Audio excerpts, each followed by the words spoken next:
Hello viewers, আসসালামু আলাইকুম। চলে আসলাম আবার এসএম ফার্নিচারে। অবশ্যই থাকবে আপনাদের মাঝে অবশ্যই একটি অসাধারণ সুন্দর খাট, আনারস খাট।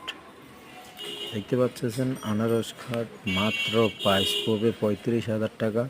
2,000 টাকা ডিসকাউন্ট দিয়ে মাত্র 33,000 টাকা হলে আমাদের কাছ থেকে এত সুন্দর খাটটি নিতে পারবে।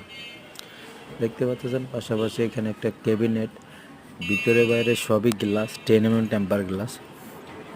পাশাপাশি এখানে দেখতে পাচ্ছেন বার্নিশ করা, এটা হলো খাটের সাথে ম্যাচিং করে বানিয়ে নিয়েছে। অবশ্যই চাইলে আপনারাও নিতে পারবেন। যারা দেশের বাইরে থেকে যারাই আমার এই ভিডিওটা দেখবেন অবশ্যই বেশি করে শেয়ার করে দিবেন। পাশাপাশি দেখতে পাচ্ছেন 2 পার্টের আলমারি, এটা কিন্তু বিক্রি হয়ে গেছে। যাই চান অবশ্যই দেওয়া যাবে, সমস্যা নেই, অ্যাভেলেবেল আমাদের দোকানে থাকে। পাশাপাশি দেখতে পাচ্ছেন বার্নিশ করা একটি ওয়ার্ডরোব, এটা হলো সেই কাস্টমার নিয়ে